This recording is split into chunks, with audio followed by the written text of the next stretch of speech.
High, আমি অভিক। আজকে তোমাদের জন্য নিয়ে এসেছি একটি ভয়ানক ঘটনা। আজকের নিবেদন দুর্গা ঠাকুর বিসর্জন দিতে গিয়ে যা ঘটে। গল্প পাঠে আমি অভিক এবং গল্পের সূত্রধার কমলিকা। এটি ওনার ছদ্মনাম।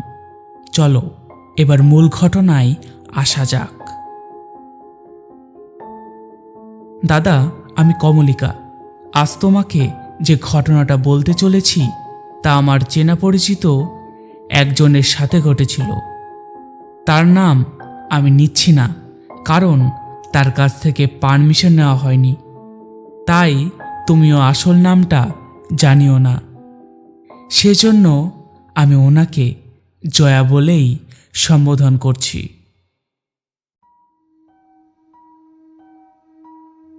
রাত্রি তখন প্রায় ৩টা।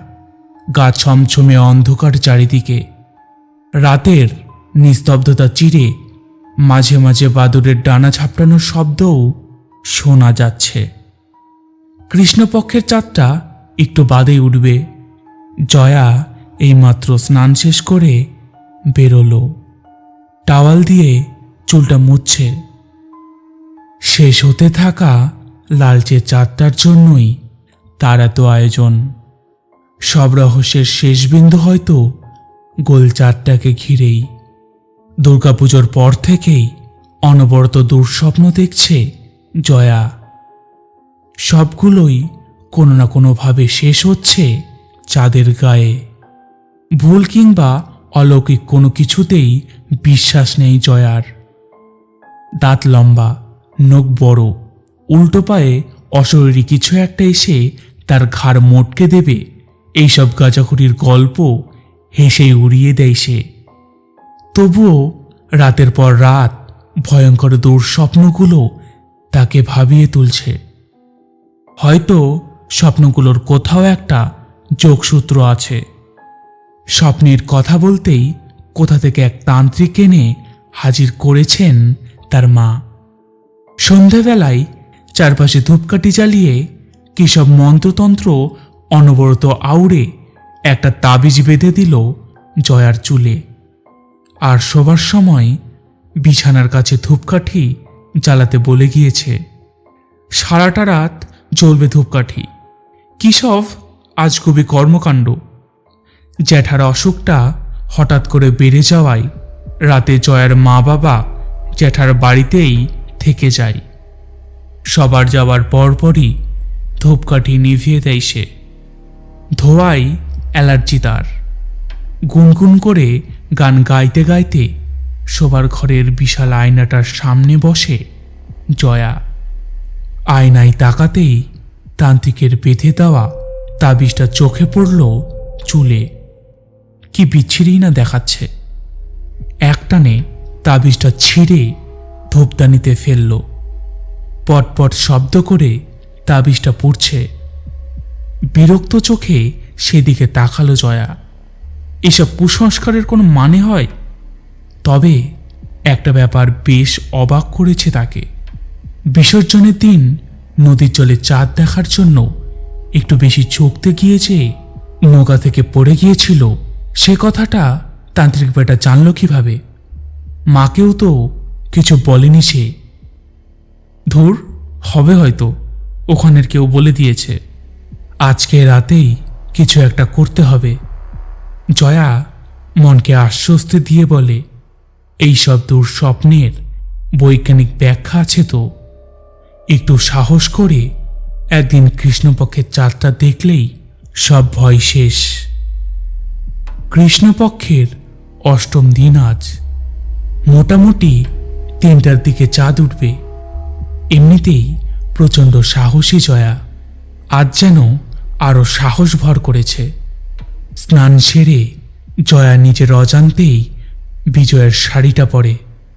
একটু ভালো করে খেয়াল করলেই হয়তো জয়ার চোখে পড়ত শাড়ির নিচের দিকটায় সিঁদুরের অনেকটা দাগ লেগে আছে।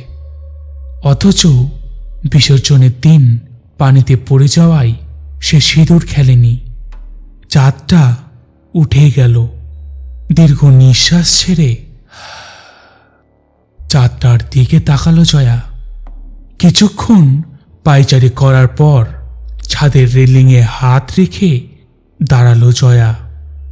এক দৃষ্টিতে চাঁদটা দেখছে সে। একে একে চোখের সামনে ভাসছে বিসর্জনের দৃশ্য, পরপর দেখা দুঃস্বপ্নগুলো। জয়া হঠাৎ করে চমকে উঠল। আজ তো অমাবস্যা, চাঁদের আলোয় কোনো ছায়া নেই। সে তারিখ দেখতে ভুল করেছে নিশ্চয়।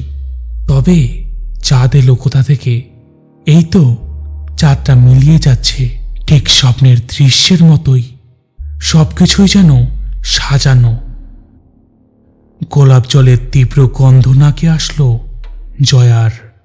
ঠাম্মার মৃত্যুর সময়ও এমনই গন্ধ পেয়েছিল সে। দাদাভাই যখন সুইসাইড করে তখনও একই গন্ধ পেয়েছিল।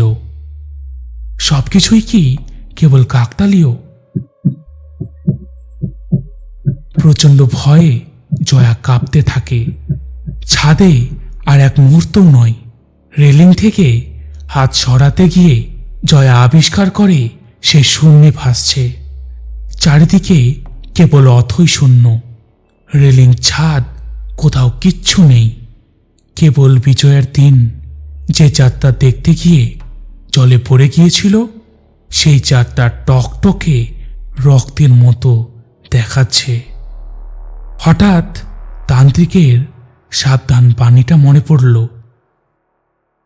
বিসর্জনের স্রোতে ডুবেছে সে, তোমাকেও সে গ্রাস করবে। জয়ার চারপাশ জুড়ে একের পর এক কেবল ভয়ঙ্কর শূন্যতা। কয়েকদিন আগেই ডুবিয়ে দেওয়া দুর্গা প্রতিমার সাথে আটকে ভাসছিল সে। খালি আমি বেঁচে গেছি। এই ভাবতে ভাবতে অন্ধকারের ভেতর থেকে একটা কোষে থাপ্পড় বসল জয়ার গালে। ধীরে ধীরে জ্ঞান ফিরল জয়ার।